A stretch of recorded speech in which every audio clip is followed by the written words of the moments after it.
Masechet Gitin, Dafhet, on va commencer par Zain Amoudbet, à partir des 12 dernières lignes de la page. Tana Hada, Amevi Get Basefina, Kemevi Be'eret Israël, Vetania Yidach, Kemevi Bechutz La'aretz. La Mishnah nous avait enseigné que quelqu'un qui apporte un get de Medina Tayam, de Chutz La'aretz, vers Eretz Israël, c'est-à-dire que le mari se trouve en diaspora et la femme habite Israël, le shaliach, qui est le porteur de ce guet, pour le transmettre à la femme, doit témoigner que ce guet a été écrit devant lui et signé devant lui. Et on avait vu la mahloket à propos de la raison. Est-ce que c'est pour un problème de l'ishma ou un problème pour de Edim et Tsuim les Kaimo? Selon Rabat, il y a deux problèmes que Hachamim ont craint. Soit le risque que le sofer n'ait pas écrit le get l'ishma, soit le risque qu'un jour le mari vienne invalider le get en prétendant que c'est du faux et usage de faux. C'est pour cela que Hachamim ont préféré que d'emblée le shaliach témoigne qu'il a vu l'écriture et la signature l'ishma. Ainsi la femme sera sécurisée. Tandis que Rava disait qu'il n'y a qu'un seul problème qu'on craint les Hachamim, pas de deux problèmes. C'est uniquement le problème de Edim, Metsuim et Kaimo et pas le problème de l'ishma. Ça, c'était le din qui est l'axiome de base de toute notre étude. Maintenant, on va rentrer dans un détail très précis. Lequel? Quel est le din si le get a été écrit dans un bateau? Regardez Rashi dit Hamevi get basefina shenirtav basfina. Le get a été écrit par un sofer qui était en croisière. On lui a offert pour son anniversaire un voyage en croisière. Et donc le sofer est sollicité même pendant ses vacances. Alors il dit au mari et à la femme qui se sont disputés pendant le voyage, il lui dit, tu peux écrire un get à ma femme là? Ben, en fait, elle n'était pas dans le bateau parce que justement, on va apporter le get du bateau vers la femme qui est en Israël. Alors, le sofer lui écrit le get dans le bateau à ce mari. Le mari dit à une personne qui était l'un des voyageurs, il lui dit, dis-moi, toi tu vas aller là-bas dans cette ville, là-bas à Tel Aviv? Il lui dit, oui, bien sûr. Il lui dit, regarde, je t'en prie, si tu peux lui apporter ce get. Et donc le monsieur nomme un shaliach dans le bateau pour un get qui a été écrit dans le bateau à apporter à sa femme qui se trouve en Israël. Alors la question se pose, est-ce que ce shaliach va devoir témoigner befanai nichtav ou befanai nechtam comme un get qui vient de diaspora, ou bien non? C'est comme un get qui vient d'Eretz Israël, et donc il n'a pas besoin de dire befanai nichtav ou befanai nechtam. Rashi, que j'ai commencé à vous lire, continue quelque chose de très beau. Il dit vekasalka da'atin de beneharot de Eretz Israël ka'amar. Pour l'instant, la Gemara comprend que ce débat, cette mahloket, a priori, entre deux baraïtot, il y a une braïta qui va dire, regardez, Tana Hada, une braïta première, nous enseigne, Hamevi get basefina, kemevi be'eretz Israël. Celui qui apporte un get en bateau, mais un get en bateau qui a été écrit dans le bateau, pour le remettre à la femme qui se trouve en Israël, eh bien c'est comme Zekemevi Be'eretz Israël. C'est comme quelqu'un qui a porté un get d'une ville israélienne à une ville israélienne.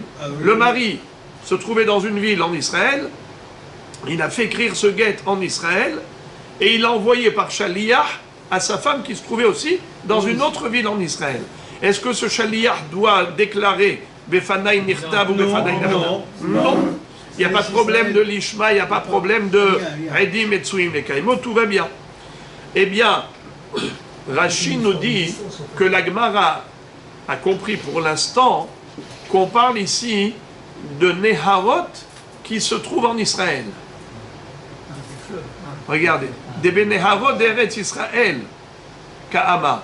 On parle des fleuves qui se trouvent dans le territoire israélien. Mais la question se posait, étant donné que le fleuve s'est déconnecté du sol, c'est-à-dire que on n'est pas sur la terre d'Israël, on est sur l'eau d'Israël, mais on n'est pas sur la terre d'Israël. Est-ce que, par exemple, le lac de Tibériade, par exemple, qui Néret, qui se trouve en Israël, alors la question se pose, quel est le digne de ces Neharot? Est-ce que ces Neharot ont un statut israélien ou un statut diaspora? Si on dit que c'est un statut israélien, parce que on est dans le territoire israélien, et le Sofer, il est Baki, Belishma, et en plus un bateau, ça bouge, donc ça voyage, ça circule, donc il n'y a pas de problème de Edim, Etsuim, les Kaimo, et ainsi de suite. Donc pas besoin de dire Befanaï Nirtab ou Befanaï Nertam. Le Shaliach peut remettre le guet à la femme sans cette déclaration. Ou bien on va dire que non. Le Nahar, le fleuve, n'a pas le statut de Eretz Israël. Il a peut-être le statut de la diaspora, de Chutz La'aretz. Et par conséquent, il faut que le Shaliach atteste et qu'il déclare Befan ou Befan. Befanaï Nirtav ou Befanaï Nehtav. Eh bien, on a une mahloket. Tane Hada, Amevi Get Basefina, Kemevi Be'eretz Israël, Betania Idach, Kemevi Bechutz La'aretz. Il y a une braïta qui dit le statut du bateau dans un fleuve, même dans un territoire israélien, tel que Rashi nous l'explique, que pour l'instant la Gemara comprend qu'on parle de ça, précisément, de fleuve d'Eretz Israël. Mais étant donné que le bateau il est déconnecté de la terre d'Israël, est-ce qu'il a un statut de Eretz Israël ou un statut de diaspora? Est-ce que le Shaliach doit dire Befan ou le Shaliach Haget n'a pas besoin de dire Befan ou Befan quand il apporte le guet du monsieur qui lui a donné dans le bateau pour sa femme qui se trouve en terre sainte? Ok, mahloket. Alors quoi? C'est une mahloket ou bien c'est une contradiction? On va voir tout de suite. La Gemara Amar Rabbi Yirmiyah la Kashia, Ha Rabbi Yehuda Rabanan. Rabbi Yirmiyah dit ce n'est pas une contradiction, c'est une mahloket. Il y a une braïta qui va d'après Rabbi Yehuda, il y a une braïta qui va d'après Hakamim. Où est-ce que nous retrouvons cette mahloket? On la retrouve on la retrouve dans Masechet Hala. Vous connaissez la Mishnah qui s'appelle Masechet Hala?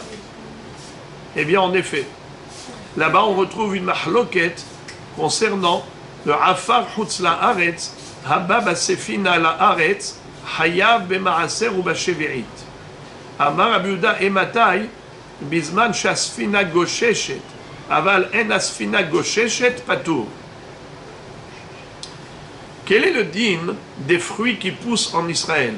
Il faut prélever la terouma et le maaser. Lorsqu'arrive l'année de la Shemitah, eh bien, on applique quelle règle? Interdit de travailler la terre, et les fruits incarnent une dimension de sainteté. Perot Shvirit sont Kodesh. Question, Morev et Rabotai, quel est le din si on a de la terre, de Chutz La'aretz, qui se trouve dans un bateau qui vient en Israël? Et maintenant, ce bateau-là se trouve dans le fleuve du territoire israélien.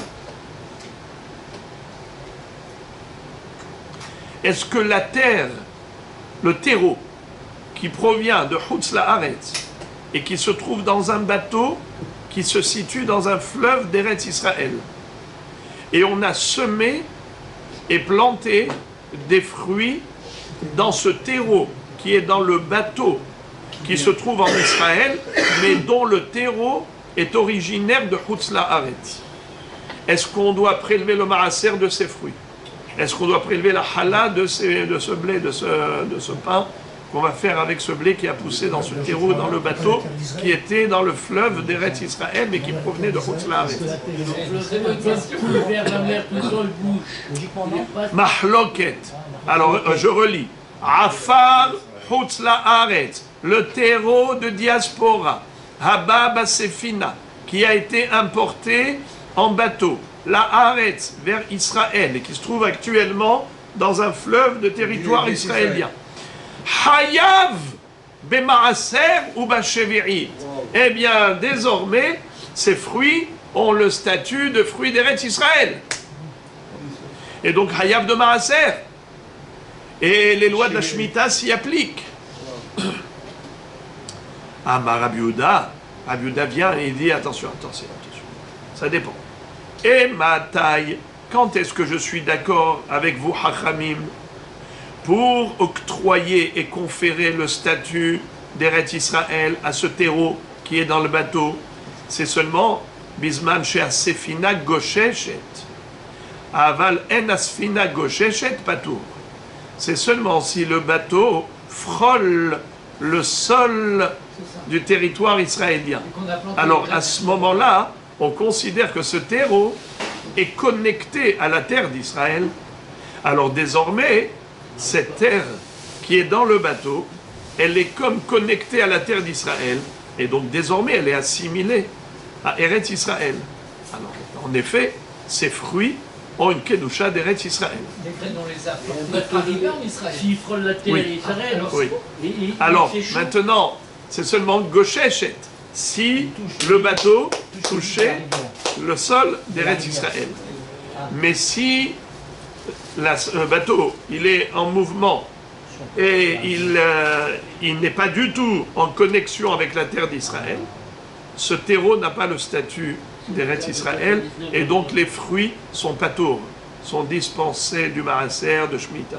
Frères et amis, alors maintenant, nous dit la Gemara, Rabbi Irmia, une braïta qui a dit que celui qui a écrit un bateau, celui qui a écrit un guet dans le bateau, celui qui a écrit un guet dans le bateau, c'est comme si c'était Chutz La'aretz.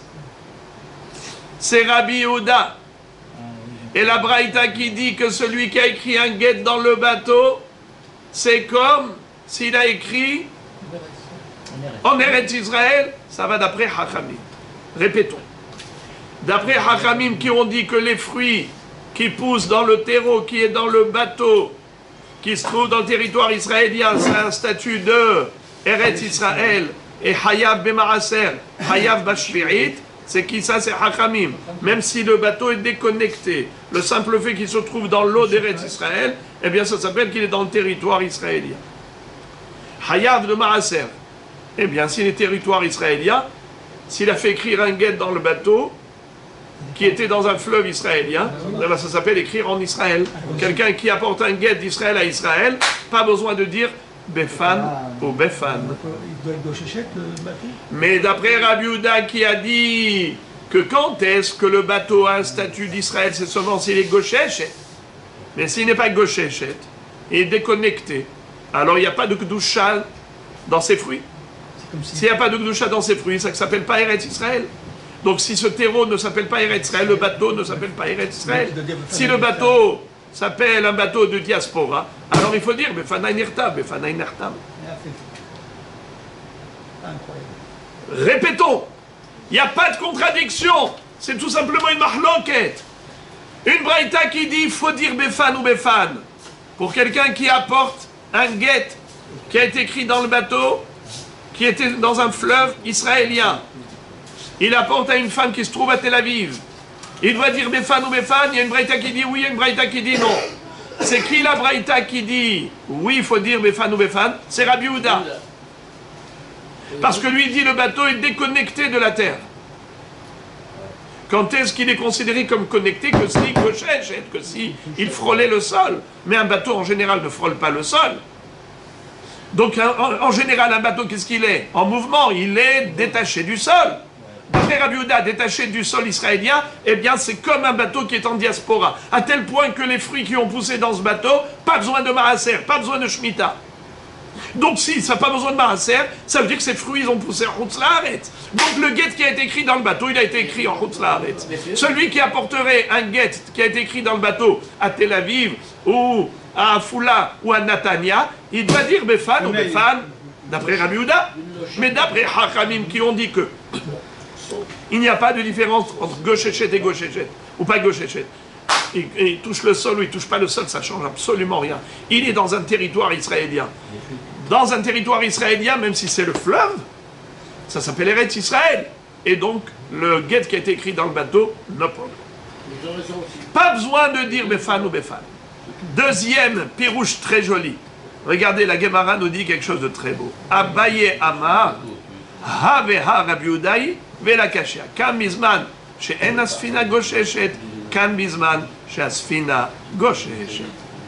Abaye donne une deuxième interprétation possible à cette contradiction apparente entre les deux baraïtot.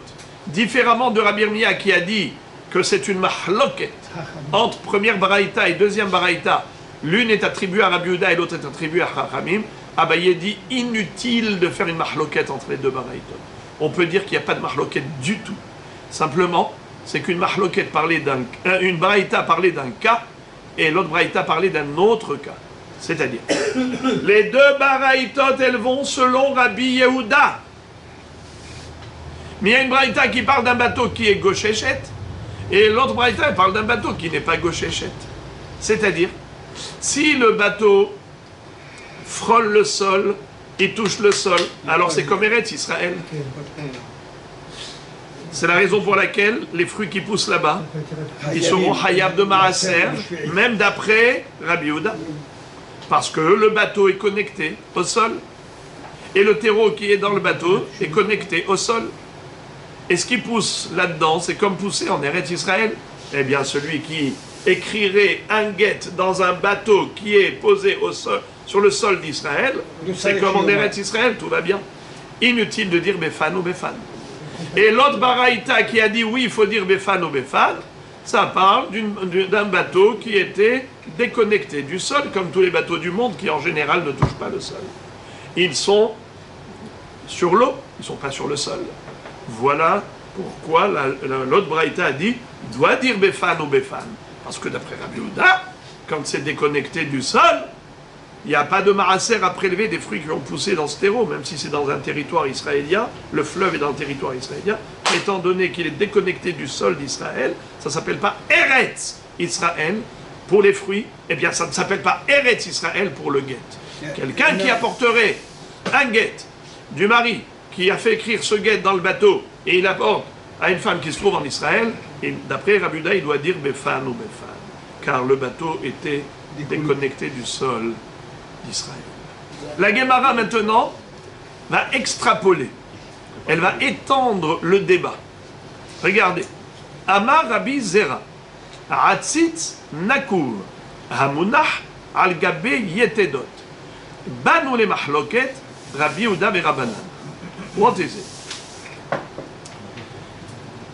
Rabbi Zera dit qu'a priori, cette mahloket entre Rabbi Yehuda et Chachamim à propos d'un bateau qui est déconnecté du sol, est-ce qu'il est considéré comme étant connecté au sol ou pas? Donnez-moi s'il vous plaît les deux opinions. Moi je dirais oui. Hey, moi, il n'y a pas de moi dans l'étude. Il y a Rabbi Yehuda, il y a Hachamim. Alors, pas moi. Alors, donnez-moi les opinions qu'on a étudiées. Be'ezrat Hashem, on écrira troisième opinion, celle de Rabbi Richard.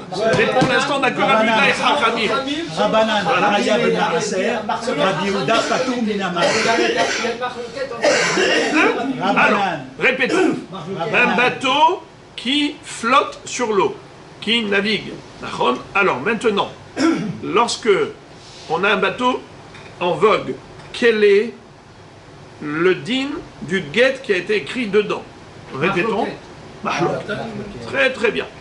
Et cette mahloket, elle est liée à quelle autre mahloket? La première qui est... La mahloket à propos du guet, est-ce qu'il doit dire Befan ou Befan? Elle est reliée à quelle autre mahloket? De Rabbi Yehuda et Chachamim, à propos du maaser. Est-ce qu'il faut prélever le maaser ou il ne faut pas prélever le maaser? C'est ça la mahloket d'origine. On a branché, on a mis en parallèle deux mahloket. Il y a une mahloket claire à propos du maaser, des fruits qui ont poussé dans un terreau qui se trouvait dans un bateau. Le terreau provenait de Chutz La'aretz et le bateau il est dans un territoire israélien. Et il flotte sur l'eau. Alors maintenant, est-ce qu'il faut prélever le maaser de ces fruits, oui ou non? Qu'est-ce qu'on a vu à ce propos? Mahloket. Quelle est la mahloket? Qui dit quoi? Non, ne parlez pas de toucher le sol, parce que toucher le sol, ça c'est clair. Tout le monde est d'accord là-dessus. Moi je parle d'un bateau normal. Très bien. Chachamim disent c'est comme Eretz Israël, Rabbi Yehuda dit que c'est comme Chutz La'aretz. Et donc, les fruits qui ont poussé dans ce terreau, qui étaient posés dans le bateau, qui étaient en vogue sur la surface de l'eau d'un fleuve israélien, selon Rabbi Yehuda, les fruits sont patours, selon Chachamim, Hayab Bema'aser. Donc, c'est clair que pour Chachamim, c'est considéré comme connecté, pour Rabbi Yehuda, c'est considéré déconnecté. Très bien. Maintenant, la question se pose. Qu'en est-il d'un pot de fleurs en argile selon Rashi, en bois selon Tosfot? On a un pot de fleurs qui se trouve suspendu sur un trépied. Alors on a un trépied qui est posé sur la terre d'Israël. J'ai un pot de fleurs en argile perforé avec un orifice en dessous qui permet donc pas seulement l'évacuation de l'eau, mais de relier le pot au sol par le biais de l'air. L'air du sol, son humidité, l'humidité du sol monte vers le terreau qui se trouve dans le pot de fleurs. Alors maintenant, moi j'ai parlé de pot de fleurs, mais élargissons l'imagination. Imaginons comme ça un pot qui est long, et j'ai planté plein de tomates, plein d'oignons, plein de toutes sortes de fruits et légumes. J'ai fait carrément tout un verger suspendu en l'air dans des pots en argile suspendus sur des trépieds. Et ça s'appelle Hatzitz Nakouv, des pots perforés avec un orifice en dessous. Donc, la question se pose. Quel est le digne des fruits qui poussent dans ce Hatzitz? Est-ce qu'ils ont la Kedusha d'Eretz Israël ou ils n'ont pas la Kedusha d'Eretz Israël? Est-ce qu'il faut prélever le maaser de ces fruits ou inutile de prélever le maaser des fruits? Rabbi Zira nous dit Banu le mahloket Rabbi Yehuda ve Chachamim. Eh bien c'est très simple. D'après Rabbi Yehuda, pas besoin de prélever le maaser. D'après Chachamim, oui. Pourquoi? Parce que, d'après Chachamim, le bateau, bien que déconnecté, il est considéré connecté. Ainsi, le pot de fleurs, même déconnecté, il devrait être considéré connecté. Et s'il est connecté au sol d'Israël, donc les fruits qui ont poussé dans le terreau qui était suspendu dans l'air, c'est comme si ça a poussé dans un terreau qui était connecté au sol. Comme dans le bateau, pareil dans le pot de fleurs. Et par conséquent, d'après Chachamim, il faudrait prélever le maaser, et Shemitah, et ainsi de suite. Tandis que Rabbi Yehuda qui a dit que le bateau qui est déconnecté du sol est considéré comme Chutz La'aretz, à tel point que tous les fruits qui ont poussé dans ce terreau qui était dans le bateau, même si c'est dans un territoire israélien, c'est considéré comme si ça a poussé en Chutz La'aretz. Inutile de prélever le maaser et Shemitah. Pareil, les fruits qui pousseraient dans un pot de fleurs suspendu, même s'il y a un trou, donc le trou permettrait une connexion virtuelle de l'humidité du sol vers le terreau qui est dans le pot de fleurs. Malgré tout, d'après Rabbi Yehuda, c'est considéré comme Chutz La'aretz, comme si ça a poussé en Chutz La'aretz. comme le terreau qui est dans le bateau, qui se trouve dans le territoire israélien, c'est considéré comme Chutz La'aretz. Pareil, dans le pot de fleurs, c'est considéré comme Chutz La'aretz. Voilà comment Rabbi Zera a appliqué la mahloket Rabbi Yehuda et Chachamim à l'histoire du Hatzitz Nakouv. Alors regardez ce que va lui dire Rava. Amar Rava. Rava lui dit, je suis pas d'accord avec toi, Rabbi Zera, de mettre en parallèle le Hatzitz et le bateau. Car pour moi, bien que Rabbi Yehuda et Chachamim aient discuté à propos du bateau, à mon avis, ils ne discuteront pas à propos du Hatzitz. Peut-être que les deux sont d'accord. Chachamim, Rabbi Yehuda dirait la même chose. Qu'est-ce qu'il dirait? Regardez. Dilma lohi, ad kan lo kama Rabbi Yehuda tamela bisfina ha'asuya livroah, aval Hatzitz she'eno asui livroah, lo. C'est-à-dire, quand est-ce que Rabbi Yehuda prétend que, en effet, le bateau n'a pas le statut de Eretz Israël? C'est parce qu'un bateau est mobile. Il est mobile. Il bouge. Il n'est pas immobile. Il n'est pas fixe dans un endroit. Mais le Hatzitz, le pot de fleurs qui est sur un trépied, qui ne bouge pas, qui est immobile, donc au travers de ce trou se crée une connexion qui fait qu'il est relié virtuellement à la terre d'Israël. Si vous aviez un appareil laser, vous verrez le rayon qui va du trou du pot de fleurs jusqu'au sol.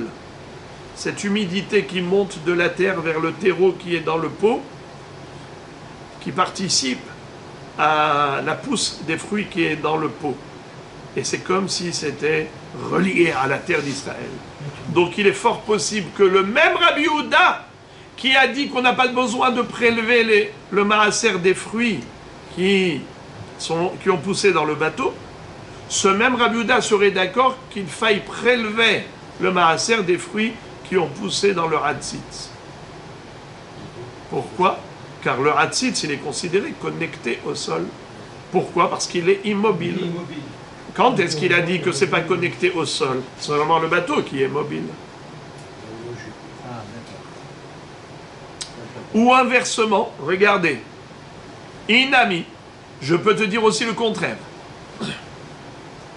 Ad kan lo kamre rabanan hatam ela bisfina de lo mafsik avira de maya ki ara semirta damia aval hatzitz de mafsik avira lo. Je peux te dire aussi juste l'inverse, que dans le cas du Hatzitz, même Chachamim serait d'accord avec Rabbi Yehuda pour dire que ces fruits-là ne sont pas considérés comme des fruits qui ont poussé en Israël. Quand est-ce que Chachamim ont dit que les fruits qui ont poussé dans le bateau, ils sont Hayav de Maaser, c'est seulement un bateau qui est sur l'eau. Et donc il y a une connexion entre le sol et le bateau par le biais de l'eau. Car l'eau sur la terre, c'est comme un rehaussement de la terre. L'eau représente la terre, c'est-à-dire le lit de l'océan, de l'eau qui est posée sur la terre, c'est comme la terre elle-même. C'est annexé à la terre. Car l'eau du fleuve se trouve sur la terre. Donc c'est qui le réceptacle de cette eau? C'est la terre. Donc la terre, en fait, comme si elle avait été rehaussée. Car l'eau est battelle. L'eau, elle est tafel.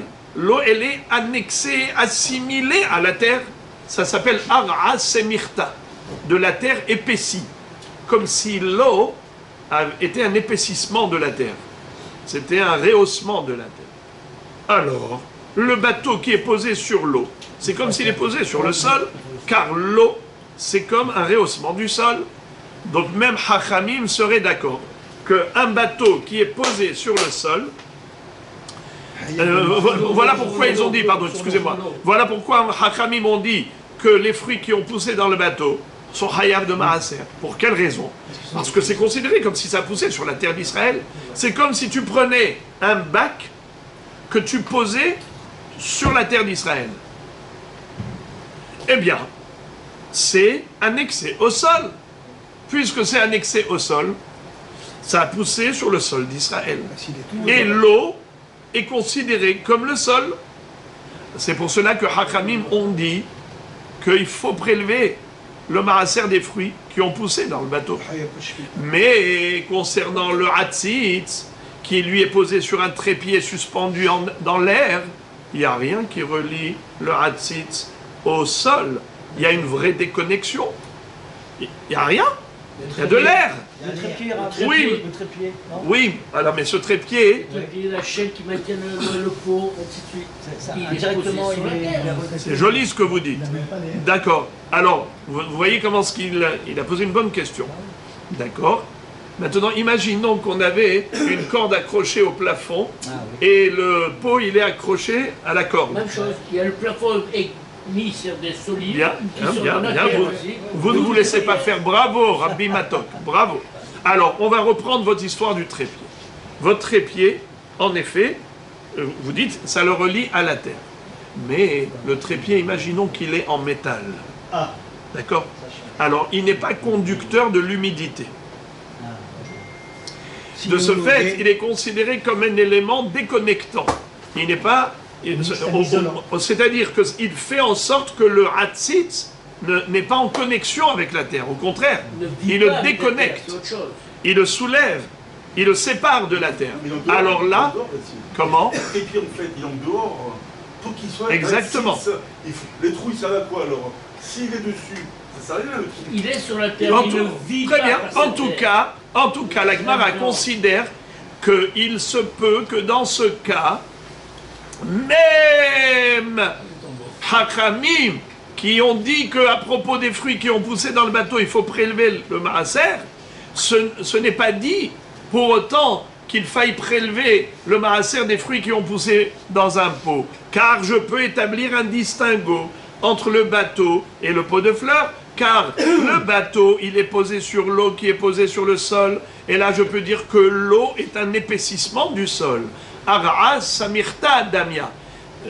Maya, vous savez d'ailleurs, là vous avez la chance d'avoir des gmarottes ponctuées, mais si vous n'aviez pas des gmarottes ponctuées, vous serez vraiment mêlé les pinceaux avec cette phrase. Parce que dans la même phrase, on a deux mots qui s'écrivent de la même façon et qui n'ont rien en commun. C'est écrit comme ça. Demaya ke'ara samirta damia. Regardez, au début, c'est Dalet, même Yud Aleph. À la fin de la phrase, Dalet, même Yud Aleph, le même mot. Mais ici, c'est Demaya, car l'eau. Et ici, c'est Damia. Ça ressemble. C'est un mot en araméen, Dami. Damia.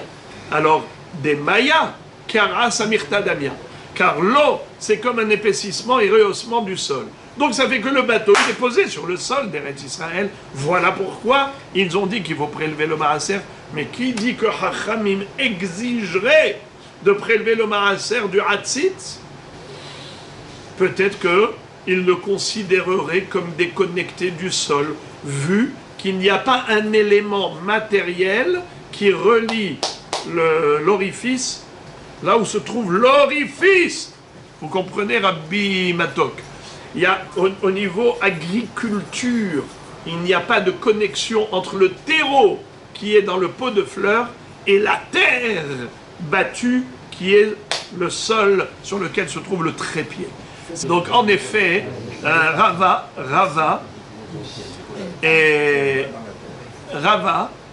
donc a rétorqué à Rabbi Yirmiyah et lui dit, toi, tu as comparé le pot au bateau et tu as dit, celui qui dit qu'on est chayav de maaser dans le bateau, il dirait pareil pour le pot. Celui qui dit patour dans le bateau, il dirait pareil pour le pot. C'est-à-dire, Hachamim, qui ont dit que les fruits qui ont poussé dans le bateau, qui se trouve dans un fleuve d'Eretzren, chayav de maaser, pareillement pour le pot. Rabbi Yehuda qui a dit patour, pareillement pour le pot. Eh bien, Rava dit, moi je fais un chassé-croisé.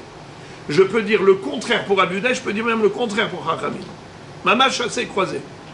Je peux dire que pour le pot, Même Rabbi Yehuda serait d'accord qu'on est Hayab de Maaser.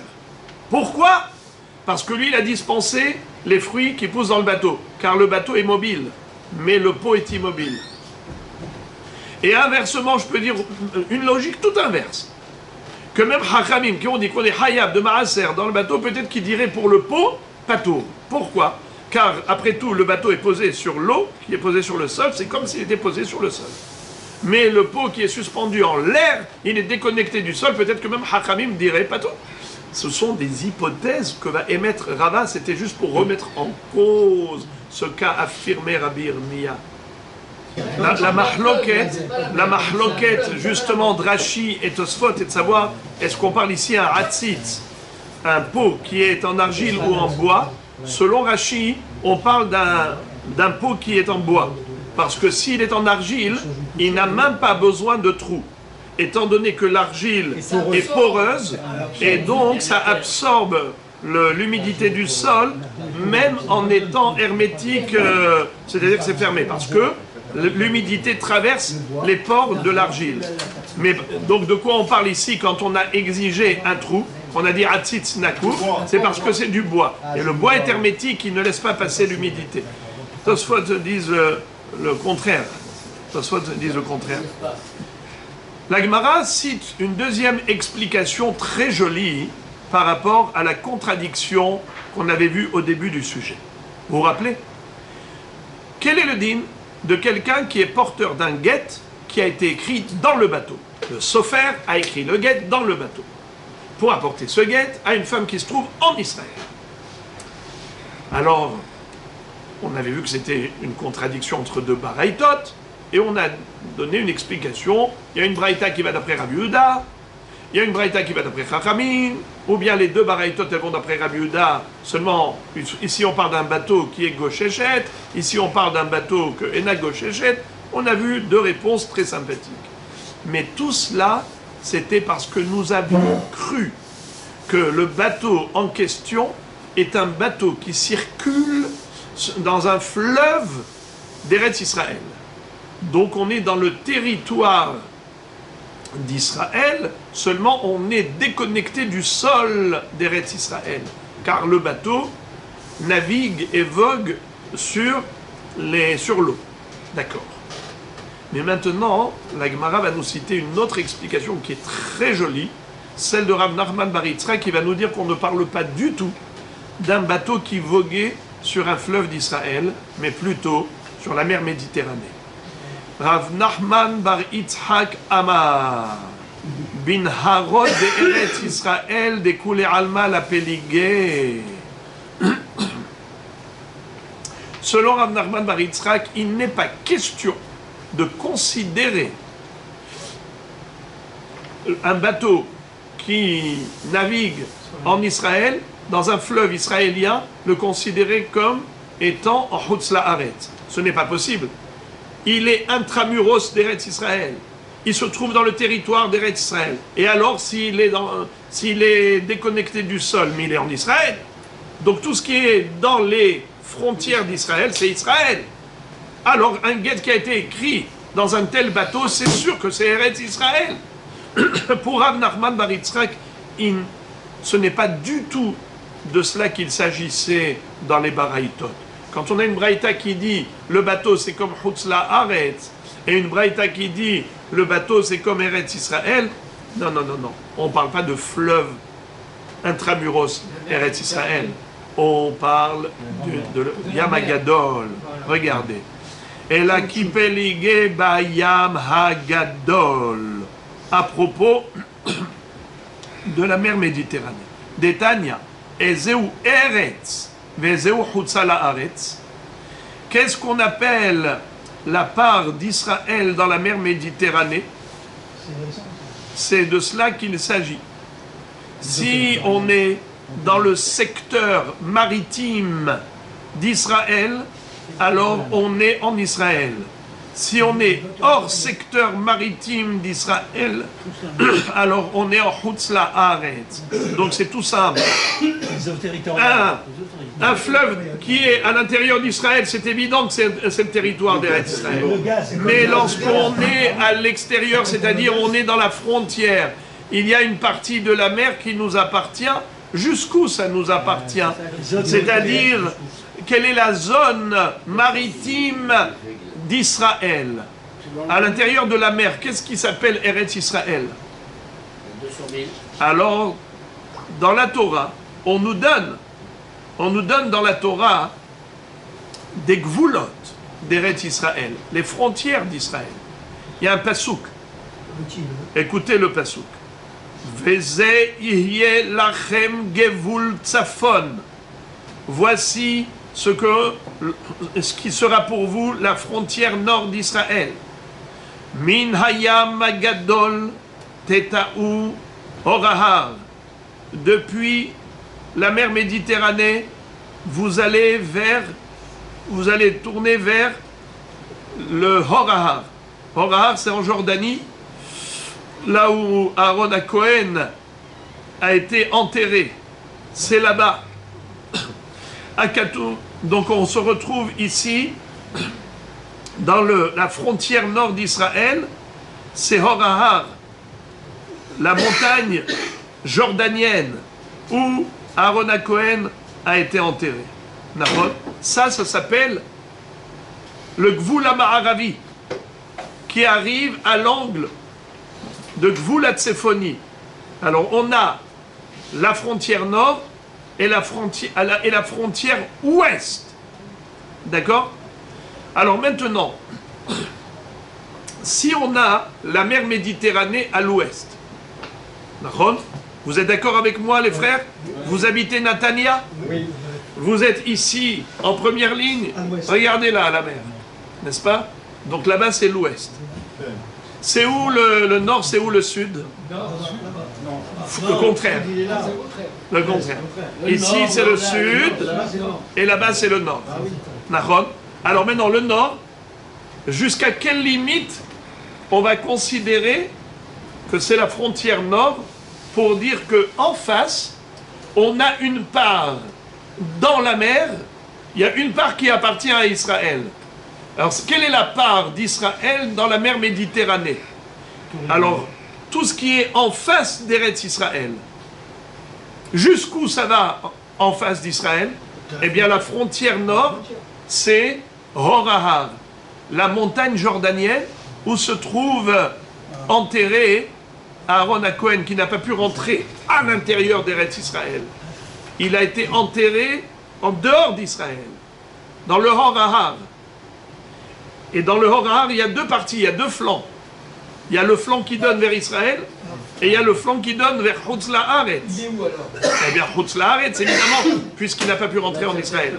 Alors regardez les amis, regardez.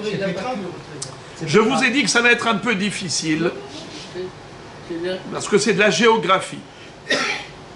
Lisons ce que nous explique Rav Nachman bar Yitzhak. Il nous dit, Ki peligé bayam agadol, la mahloket entre les deux baraïtot, à savoir, si le sofer se trouvait dans le bateau, et le mari sollicite le sofer et lui dit, écris un guet pour ma femme, je voudrais lui envoyer, elle se trouve en Israël. Alors le shaliach haget, est-ce qu'il doit dire Befanai Nirtam, Fanai Nehtam, comme quelqu'un qui a porté un guet d'outre-mer? Ou bien est-ce qu'on considère que non, étant donné que ça se trouve dans le secteur maritime d'Eretz Israël, donc ça s'appelle Eretz Israël, tout va bien? C'est comme s'il a porté de Natania à Yerushalayim. Il n'a pas besoin de dire Befanai Nirtam ou Befanai Nehtam. Alors maintenant, la mahloket, elle est de savoir comment délimiter la part d'Israël, la zone israélienne. Comment délimiter? Alors regardez comment c'est beau, merveilleux. Detania ezeu eretz, vezeu chutz la'aretz. C'est-à-dire, quelle est du côté nord la limite? Kol sheshofea veyored miture Amnon velifnim Eretz Israël, miture Amnon velachutz chutza la'aretz. Lorsque vous avez la montagne que l'on appelle dans la Torah Horahar. C'est quoi la montagne Horahar? C'est la montagne où Aaron Cohen fut enterré. Cette montagne, elle a deux flancs. elle a le flanc qui donne sur la Jordanie, sur Chutz La'aretz, et on a le flanc qui donne sur Israël. C'est là-bas la limite. Alors si on monte au sommet de la montagne, vous êtes arrivé au pic de la montagne, vous êtes debout là-haut, vous regardez vers la Jordanie, eh bien c'est Chutz La'aretz. Vous regardez vers Israël, eh bien c'est Eretz Israël. De là où vous vous trouvez, au sommet, la moitié de la montagne, c'est Eretz Israël, l'autre moitié de la montagne, c'est Chutz La'aretz. Maintenant, ça c'est en face de la mer. C'est-à-dire que c'est à l'angle nord-ouest. C'est à l'angle nord-ouest. Et qu'est-ce qu'on a à l'ouest? La mer. Il nous dit comme ça, Anissin Shebayam. Qu'est-ce que ça veut dire Nissin Shebayam? Qui peut me dire c'est quoi Nissin? C'est les îles. Si on a des îlots, Anissin Shebayam, est-ce que c'est considéré Eretz Israël, oui ou non? Ro'im otam ke'ilu hut matuach alehem miture Amnon ad nahal Mitzrayim minahut velifnim Eretz Israël minahut velahut Chutz La'aretz. Regardez comment c'est beau. On a du côté nord le repère. Quel repère? Bravo, Horahar. Du côté sud, on a encore un repère qui est la limite frontalière d'Eretz Israël. C'est quoi? Nahal Mitzrayim, le fleuve de Mitzrayim.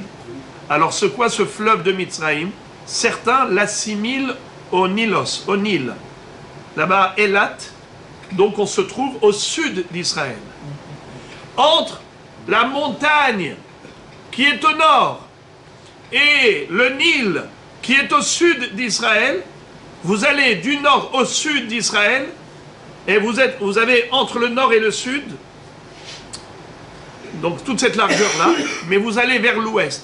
Quand vous allez vers l'ouest, où vous allez aboutir? À la mer, bravo. Alors maintenant, imaginons par exemple, si on était capable de tracer une ligne, de prendre un fil. Il y a quelqu'un qui se trouve sur la montagne, il tient un bout du fil. Il y a quelqu'un qui se trouve là-bas à Elat, près du Nil, Nahal Mitzrayim, et il tient un autre bout du fil. Ça, c'est la limite. Bravo. Je peux montrer le dessin. Et c'est comme ça que vous allez avoir la zone maritime d'Eretz Israël.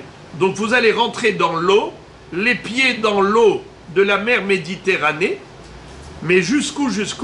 Eh bien jusqu'à la ligne droite qui va de la montagne au nord au fleuve au sud. Entre les deux, vous tenez un fil droit. Tout ce qui est à l'intérieur de cette ligne, ça s'appelle Eretz Israël. À l'extérieur, ça ne s'appelle plus Eretz Israël. Ça, c'est une opinion. Mais Rabbi Yehuda n'est pas d'accord. Rabbi Yehuda, lui, il dit que c'est le grand Israël. Eretz Israël ne se limite pas à cette ligne qu'il va entre la montagne qu'on appelle Horahar et le fleuve qui se trouve à Elat, et entre les deux, tu dis, voilà, tu tires un fil, une ligne droite, et voilà, c'est tout ce que tu as comme mer Méditerranée à l'intérieur de la frontière israélienne. Pas du tout. La frontière israélienne ne s'arrête pas avec le Horahar et avec Nahal Mitzrayim. Alors jusqu'où ça va? Regardez ce que dit Rabbi Yehuda. Rabbi Yehuda Omer, Kol shekeneged Eretz Israël, hareu ke Eretz Israël. Lui, il y voit dans la mer Méditerranée Eretz Israël jusqu'au bout de la mer Méditerranée, jusqu'à l'océan, jusqu'à Okeanos. Pourquoi? Parce qu'il dit tout ce qui est en face d'Israël, du nord au sud, dans la mer, eh bien ça va dans la mer, et ça ne s'arrête pas jusqu'au bout de la mer, jusqu'à l'océan. Pourquoi? Parce qu'il a un pasouk. Lequel pasouk? Shenemar ugvul yam, ve'aya lachem ayam agadol, ugvul zeye lachem gevul yam. C'est-à-dire, la Torah a rajouté un mot, ugvul. Pourquoi elle a rajouté ce mot? Pour te dire que le gvul, la frontière, la mer, elle va jusqu'au bout de son gvoul, jusqu'au bout de la mer. Ça s'appelle la mer d'Israël. Donc, le nord, ok, le sud, ok, mais ne me dis pas qu'il faut prendre un fil qui va depuis le sommet de la montagne de Horahar, qui portait un autre nom. Ici, on ne l'appelle pas Horahar. Horahar, c'est le nom thoraïque, biblique. Mais le nom mishnatique, on l'appelle Touré Amnon. Touré Amnon. Ok. De Touré Amnon jusqu'à Elat, Nahal Mitzrayim, Hachamim ont dit, tu prends un fil, c'est-à-dire tu traces une ligne droite dans la mer, et tout ça, ça s'appelle Israël. En dehors, c'est Chutz La'aretz. Non, Rabbi Yehuda dit, tout ce qui est en face d'Israël, c'est Israël. Alors les autres, Ils avaient résolu le problème du gaz. Les autres, ils peuvent dire le contraire. Alors, regarde. Nous, on parle de Dieu qui nous a donné Eretz Israël. Oui, évidemment. Alors, Je suis d'accord. d'après les autres, on n'est même pas chez nous. Oui, Alors, qu'est-ce que vous faites ici, monsieur Rabbi Elisha? Ah, vous rigolez, vous? Non, c'est une théorie. Mais nous, on regarde ce qu'Akadosh Baruch Hu, créateur du monde, nous a donné. Qu'est-ce qu'il nous a donné? Évidemment. Alors, on va d'après ce qu'Akadosh Baruch Hu nous a donné. Parce que les autres croient ou ne croient pas. Parce que si on doit tenir compte de ce qu'ils croient... Mais évidemment. Alors maintenant, selon Rabbi Yehuda, quelqu'un qui apporterait un guet qui a été écrit dans le bateau, dans la mer Méditerranée, Il y a plus de problème. voilà, Ça la va être mahloket entre les Tanaïm, il y a un Tana qui dit que oui, il faut dire Befanai Nirtav ou Befanai Nehtam. Alors maintenant, c'est juste le contraire. C'est juste le contraire. Rabbi Yehuda qui dit que le Eretz Israël, elle va jusqu'au bout de la mer Méditerranée, jusqu'à l'océan, et ça s'appelle Eretz Israël. Donc tout guet qui a été écrit dans le bateau qui se trouvait au large, dans cet espace, s'appelle Eretz Israël. Donc pas besoin de dire Befanai Nirtav ou Befanai Nehtam. Tandis que d'après Hachamim, qui eux délimitent la zone maritime israélienne, et ils disent que c'est la ligne droite qu'il faut tracer entre la montagne de Horahar qui se trouve au nord et le Nahal Mitzrayim qui se trouve au sud d'Israël. Si on pouvait tracer une ligne droite dans l'eau, eh bien c'est ce secteur maritime qui s'appelle Eretz Israël, mais pas plus. Et de ce fait, un bateau qui circulerait au-delà de cette ligne s'appelle Chutz La'aretz. Alors évidemment que celui qui apporterait le guet qui a été écrit dans le bateau, il était en Chutz La'aretz. Mais si le bateau se trouvait à l'intérieur de la zone maritime israélienne, il n'a pas besoin de dire Pour Hachamim. C'est pour Hachamim. Alors, comme vous dites pour Hachamim, expliquez-vous, dites-moi qu'est-ce que dit Rabbi Yehuda et qu'est-ce que dit Hachamim. Rabbi Yehuda, il dit que la mer est entièrement Eretz Israël, jusqu'au bout. En face des Et que Hachamim, c'est la ligne qu'on trace du... Tov Meod. Alors maintenant, comment on explique selon cela les deux baraïtot qui se contredisent? Il y a une braïta qui dit, celui qui apporte un guet du bateau vers Eretz Israël, il doit dire Befanai Nirtav ou Befanai Nehtam. Et l'autre braïta dit, inutile. C'est comme si on apportait un guet qui avait été écrit en Israël. Dites-moi dans quel cas et qui dit quoi? Quand il s'agit de la Rabbi ligne Yehuda, droite, c'est le Selon Rabbi futur. Yehuda, et Oui, mais d'abord le cas. selon Rabbi Yehuda, quand Non. D'abord le cas, et après vous me dites Rabbi Yehuda et Hachamim. Mais le cas. le cas, Est-ce quand on que les écrit un guet Où? sur un bateau, Où? sur En la mer. mer Méditerranée, Mais où? n'importe où. Non, n'importe où. C'est ça, c'est Rabbi Ah, Yehuda. oui, parce que si c'est à l'intérieur de la ligne, Oui. donc là il n'y a pas de marloquette. Et Razak. Voilà. Donc il faut dire que le bateau se trouvait en dehors de la ligne droite qu'on a tracée entre Horahar et Nahal Mitzrayim. Le bateau se trouvait au large. Il se trouvait en dehors du secteur de cette ligne-là. Eh bien, c'est là la mahloket. Selon Rabbi Yehuda, ça s'appelle tout de même Eretz Israël. Donc, pas besoin de dire Befanai Nirtav, Befanai Nehtam. Mais selon Hachamim, qui ont délimité la zone maritime d'Israël en disant jusque-là et pas plus, alors celui qui écrirait un guet dans le bateau au-delà de cette ligne maritime, il doit dire Maintenant, ce qui est intéressant, והניסים שבצדדים רואים אותם כאילו חוט מתוח עליהם מכפלוריה ועד ים אוקיינוס ומנחל מצרים ועד ים אוקיינוס מן החוט ולפנים ארץ ישראל מן החוט ולחוץ חוצה לארץ. Alors là maintenant on va parler des îles, les îlots qu'on retrouverait dans la mer Méditerranée. Lesquelles îles appartiennent à Israël et lesquelles îles n'appartiennent pas à Israël. Alors Rabbi Yehuda dit, c'est très simple. Tu dois prendre un fil, c'est-à-dire c'est comme ce qu'on appelle une ligne virtuelle. Tu vas tracer une ligne virtuelle. Comment la Braïta s'exprime quand on veut dire une ligne virtuelle?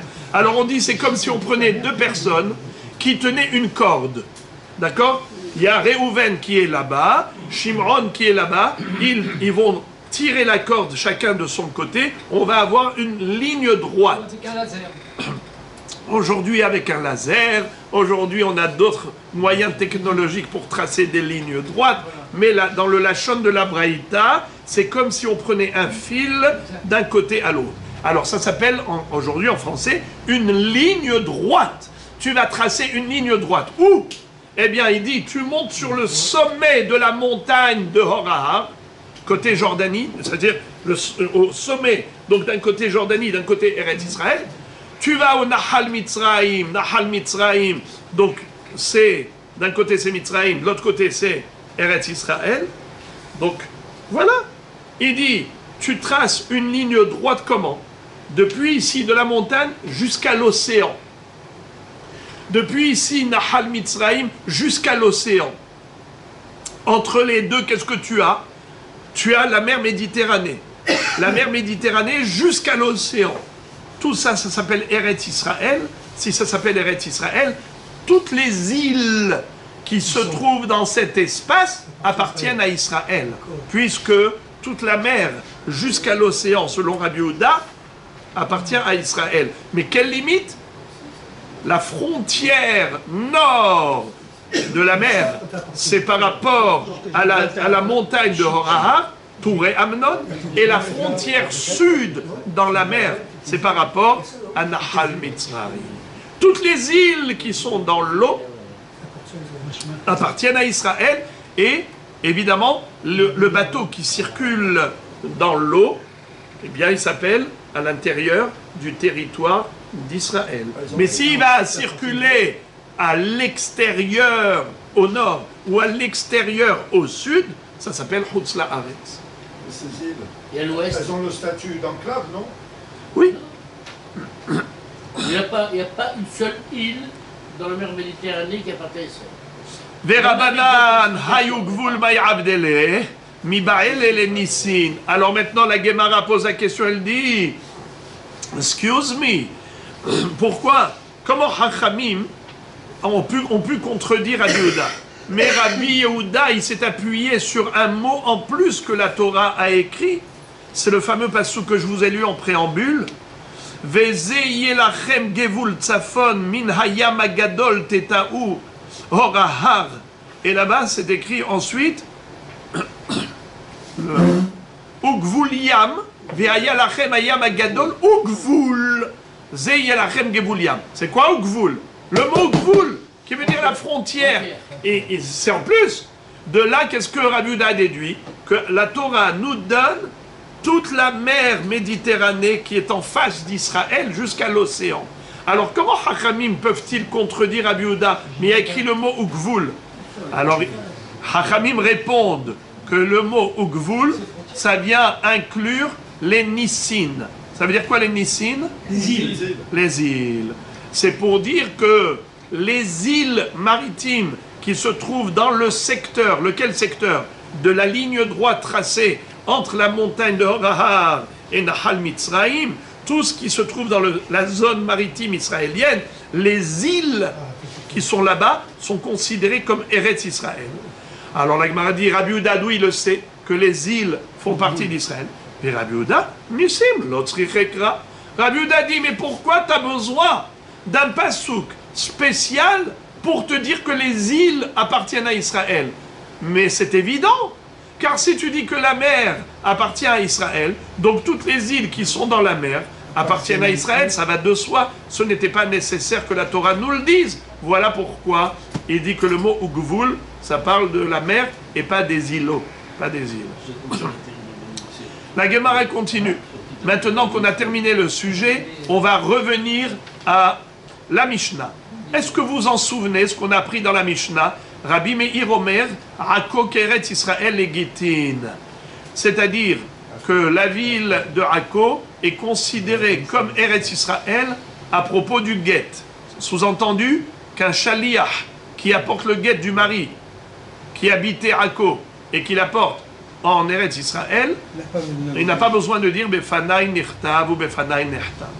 La Gemara va maintenant débattre d'un sujet très précis, à savoir quel est le statut de la Syrie.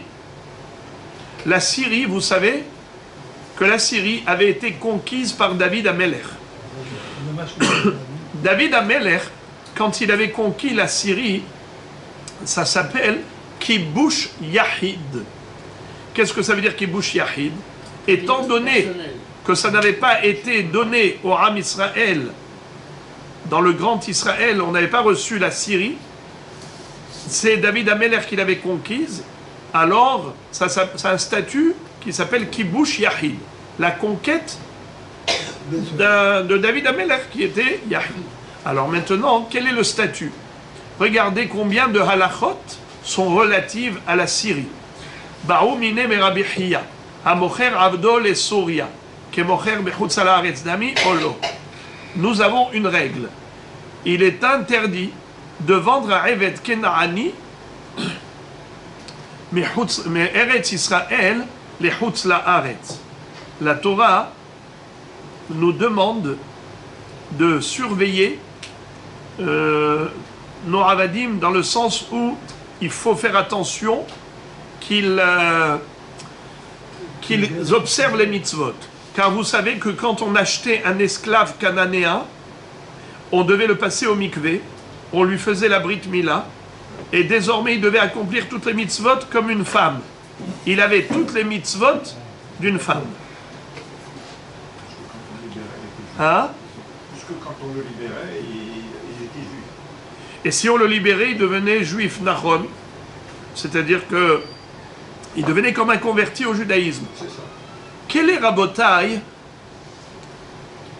la takana de Hachamim? Hachamim ont dit, certes, tu peux vendre un Evet Kenaani. Moi, Réhouven, si je veux gagner de l'argent, je dis à Shimon, mon voisin, tu sais, moi, mon esclave, qu'est-ce qu'il est extraordinaire. Il est rapide dans son travail et il sait tout faire. Tu veux me l'acheter? Combien? 2 millions. Et il lui vend le Evet Kenaani. Très bien. Mais maintenant, si ce Shimon-là n'habite pas en Israël, il habite en Chutz La'aretz, je n'ai pas le droit de lui vendre. Pourquoi? Parce que je pousse mon Evet Kenaani à habiter en Chutz La'aretz. Et on le sait très bien qu'en Chutz La'aretz, quand il va vivre parmi les Goyim, il risque de glisser, de flancher et de se déconnecter de toutes les mitzvot qu'il pratiquait quand il était en Israël. À tel point que nos maîtres ont sanctionné le vendeur. Et ils ont dit, monsieur le vendeur, ou monsieur l'acheteur, vous n'avez pas intérêt à acheter un Evet Kenaani si vous habitez en Chutz La'aretz. Parce que, tout de suite, il va sortir en liberté. Alors, tu n'auras plus de Evet, tu auras perdu de l'argent, tu auras acheté un Evet Kenaani qui le lendemain n'est plus ton esclave. Ça y est, il va devenir juif, Nigbar à Sipour, ça y est. C'est une sanction pour empêcher les gens de vendre un Evet Kenaani en Chutz La'aretz. Très bien. Quel est le digne de Souria? C'est quoi Souria? La Syrie.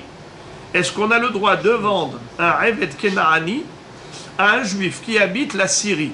Est-ce que la Syrie, c'est comme s'il habitait Eretz Israël, parce que David Amelech avait conquis la Syrie, ou bien est-ce que la Syrie est considérée comme Chutz La'aretz puisque ça n'avait pas été accordé lors de l'entrée en Israël.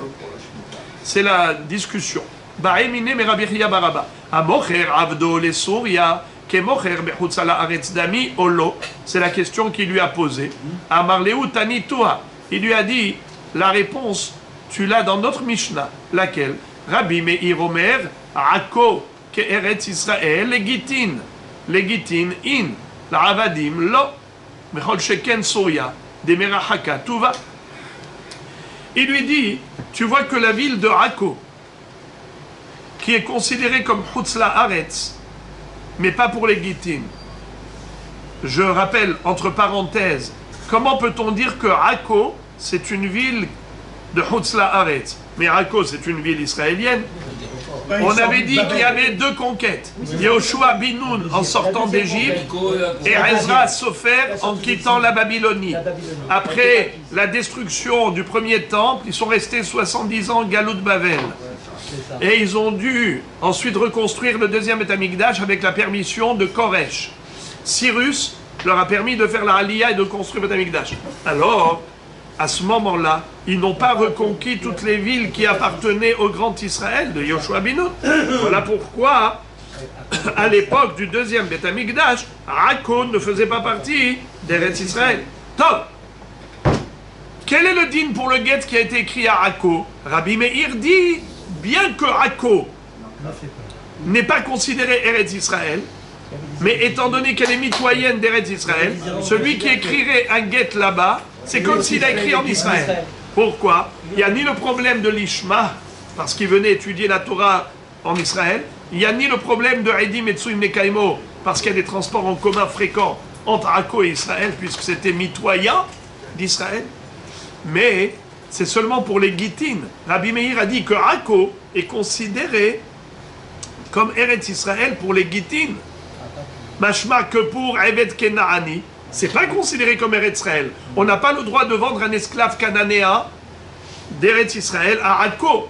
À plus forte raison qu'on n'a pas le droit de vendre en Syrie, qui est beaucoup plus loin que Akko, dans le nord. Kol sheken Souria, Demera Haka, tout va. Donc c'est interdit de vendre un Evet Kenaani à un autre juif qui habite la Syrie. Et maintenant la Gemara nous enseigne, Tanoura Banan, Bishlosha Drachim Shavta Souria l'Eretz Israël, ou Bishlosha l'Echutza La'aretz. La Baraïta nous dit que la Syrie ressemble à Israël en 3 points, et ça ressemble à Chutz La'aretz en 3 points. Siman, Rav, Bar, Rak. Pour t'en souvenir, rappelle-toi de ce mnémotechnique, les initiales des 6 sujets. Rav, Bar, Rak. Regardez. Aïn, Afara Tameh Chutz La'aretz. Ve'amocher Avdo, les Souria, Kemocher Bechutz La'aretz. Ve'amevi Get mi Souria, Kemevi Bechutz La'aretz. Voici les 3 points où on compare la Syrie à Chutz La'aretz. Premièrement, c'est que si on a ramené de la terre de là-bas, ou bien si on a touché la terre de la Syrie, c'est considéré comme étant tamé. Vous le savez que les Hachamim ont décrété que la terre de Chutz La'aretz est considérée tamé. Un homme qui touche la terre de Chutz La'aretz, il devient tamé. Pourquoi? Parce que les goïms ne faisaient pas attention où ils enterraient les morts.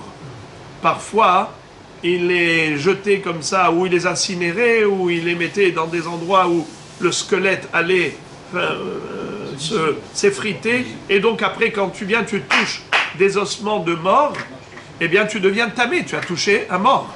C'est pour cela que le gouche d'Eretz, de Chutz La'aretz, est considéré tamé.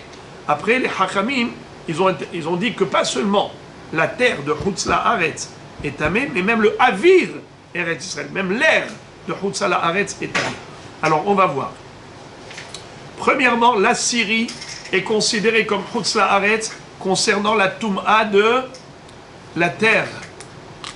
Deuxièmement, Amocher Avdo les Souria, Kemocher Bechutz La'aretz. Celui qui vend un esclave cananéen en Syrie, c'est comme s'il a vendu un esclave cananéen en Chutz La'aretz. C'est-à-dire qu'il peut me dire que ça veut dire que c'est comme... Premièrement, c'est interdit. Deuxièmement, s'il a transgressé l'interdit, qu'il a vendu tout de même, il aura perdu ce evet, parce qu'il va sortir en liberté. La sanction. Troisième point, Amevi get misouria kemevi michutz haaretz. Celui qui apporte un get de la Syrie, le mari se trouvait en Syrie, la femme en Israël, il doit dire befanai nechtav, fanai nechtav, comme quelqu'un qui apporte un get de chutz haaretz. Maintenant, quels sont les 3 points où on considère que la Syrie, c'est comme Israël? Bishlosha l'Eretz Israël. Aleph, hayevet b'maaser ou b'shevi'it ke'eretz Israël. Harotze likanes la betahara nichnas. Ve'akone sade be'Souria ke'kone be'parvare Yerushalayim. Qu'est-ce que ça veut dire? On a 3 halachot. Premièrement, c'est que les fruits qui poussent en Syrie, ils ont la kedusha des fruits d'Israël. Il faut prélever le maaser et il faut appliquer le din de Shemitah.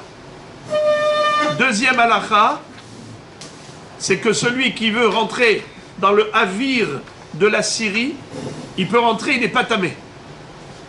Celui qui touche la terre, il est tamé. Dans l'air, par exemple, s'il rentrait dans ce qu'on appelle Shidda Teva ou Migdal, à l'intérieur d'une calèche, à l'intérieur d'une voiture, il ne touche pas le sol, eh bien il n'est pas considéré tamé. Troisième halacha, acheter une maison en Syrie, c'est comme acheter une maison en Israël. Alors regardez, on va terminer avec ce sujet. Premièrement, hayevet b'maaser ou b'shevi'it ke'eretz Israël. Kassavar, kibush yahid, shme kibush. Il considère que la conquête de David Ameler, qui s'appelle kibush yahid, c'est considéré comme une conquête de Yehoshua bin Nun, qui était pour la terre d'Israël qu'on avait reçue. Eh bien pareil, la kedusha de la Syrie, elle est comme la kedusha d'Eretz Israël, vu que David Ameler l'avait conquise, ça avait le même statut. Deuxièmement, donc c'est pour ça que les fruits qui poussent là-bas, c'est comme des fruits qui poussent en Israël. Deuxièmement,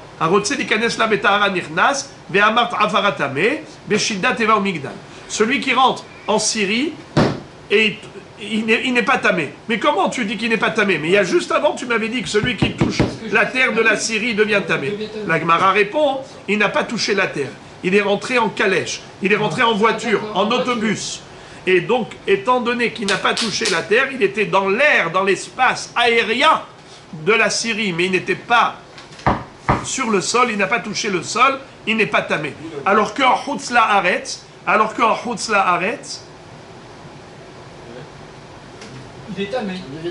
même dans l'air, même s'il est que dans le bus, il est dans le bus, il n'a pas touché le sol. Parce que Hakamim ont décrété la Toum'a, pas seulement sur le sol de Chutz La'aretz, mais même sur l'air de Chutz La'aretz. Mais pas en Syrie. En Syrie, c'est que la terre, mais pas l'air. Enfin, troisième halacha. La troisième halacha, et c'est là qu'on va s'arrêter. Mais d'abord, on va enfoncer le clou de la deuxième halacha. Detania hanichnas le eretz ha'amim beshidat teva migdal rabbi metame ve'Rabbi Yosef bar Yehuda metaher ve'afilu Rabbi Loka metame la beretz ha'amim degazru al gusha ve'al ha'avira aval Souria al gusha gazru al avira lo gazru. Qu'est-ce que ça veut dire? Que il y a une marloquette entre Rabbi et Rabbi Yosef bar Yehuda à propos de l'air de Chutz La'aretz. Selon Rabbi Yosef bar Yehuda, en Chutz La'aretz, la Toum'a, elle a été décrétée que par rapport à la terre, et pas par rapport à l'air. Rabbi dit que même par rapport à l'air. Mais c'est seulement en Chutz La'aretz. Mais en Syrie, même Rabbi est d'accord que c'est que la terre qui est Tméa, mais pas l'air. Donc celui qui rentre là-bas en bus n'a pas de problème. Il ne devient pas tamé. Enfin, troisième point, pour lequel on a dit que la Syrie ressemble à Israël, c'est pour acheter une maison. Quelqu'un qui achète une maison en Syrie, c'est comme s'il achetait en Israël. Akone Sadeh Besouria, Kekone Beparvare Yerushalayim. C'est comme s'il achetait des banlieues de Jérusalem. Les Maïl Cheta, quel est l'intérêt de nous dire une chose pareille? Amarav Shechet Lomar, Kotvin Alav Ono, Vafilu Beshabbat. Pour dire qu'on a le droit d'écrire un acte notarié pour acheter une maison en Syrie, même Shabbat, comme si on achetait en Israël. Quoi? Shabbat, c'est le Kadatar. On a le droit d'écrire Shabbat, un acte notarié pour acheter une maison en Israël? Mazé. Kede Amar Rava. Omer la Oved Kochavim ve'ose. Achanami Omer la Oved Kochavim ve'ose. La falgav de Amira le Oved Kochavim shvut mishum ishuv eretz Israël lo gazru rabanan. En fait, has ve'shalom, d'écrire soi-même un acte notarié de signer pour acheter une maison en Israël le jour du Shabbat, jamais de la vie. On parle de le faire par un goy. C'est-à-dire, si par exemple, tu as l'occasion d'acheter une maison en Israël, et c'est une occasion qui se présente à toi que le Shabbat, qu'est-ce que tu fais? Tu appelles le goy, ton voisin, tu lui dis, viens s'il te plaît. Ce monsieur-là, ce goy-là, il veut me vendre une maison aujourd'hui. Mais moi, je ne peux pas signer, c'est Shabbat. Tu peux signer à ma place? Normalement, on n'a pas le droit de demander à un goy de faire un travail pendant Shabbat. Mais ici, c'est pour une mitzvah rabbati. C'est pour une très grande mitzvah. C'est acheter une maison en Israël. Acheter une maison en Eretz Israël, c'est une mitzvah tellement grande que tu peux demander à un goy d'écrire à ta place et de signer à ta place l'acte notarié pour acheter une maison en Israël. Eh bien, c'est cela ce qu'on a dit, que Shavet Souria, les Eretz Israël, pour dire Kotvin alav ono, le mot ono, ça veut dire un shtar, un acte notarié.